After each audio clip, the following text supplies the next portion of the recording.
USA, Canada, Australia, New Zealand, UK or Schengen কোনো একটিতে যাওয়ার আগে অথবা ভিজিট ভিসা অ্যাপ্লাই করার আগে যদি আপনি ইউরোপিয়ান ইউনিয়নভুক্ত কোনো একটি দেশে ভ্রমণ করে যেতে পারেন, তাহলে আপনার ভিসা পাওয়ার চান্সেস অনেক হাই হয়ে যাবে।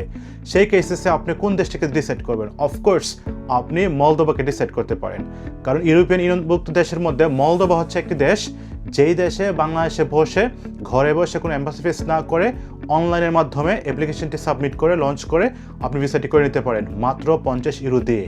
তাহলে কি কি ডকুমেন্টস প্রয়োজন হতে পারে?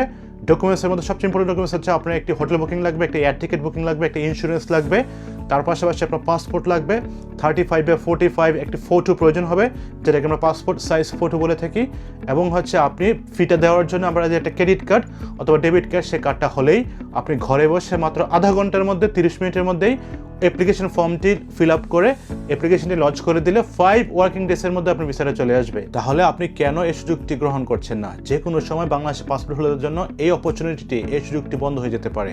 তাই আজকে আপনি চেষ্টা করতে শুরু করুন, মাত্র 50 ইউরো জমা দিয়ে অনলাইনে ফর্মটা ফিল আপ করে এই যে ডকুমেন্টসগুলি আমি বলেছি সেগুলিকে আপনি আপলোড করে দিয়ে ঘরে বসে মাত্র 5 ওয়ার্কিং ডেজের মধ্যে আপনার ভিসাটি করিয়ে নিন। তারপর যদি কোনো সাহায্য সহযোগিতার প্রয়োজন হয়, কোনো সাপোর্টের প্রয়োজন হয়, নিচে কমেন্টস করেন, আমি চেষ্টা করবো আপনাকে অ্যাডভাইস করার জন্য, আমি চেষ্টা করবো আপনার স্বপ্নটিকে ফিল আপ করে দেওয়ার জন্য। ভালো থাকুন সবাই, আল্লাহ হাফেজ, বাই বাই।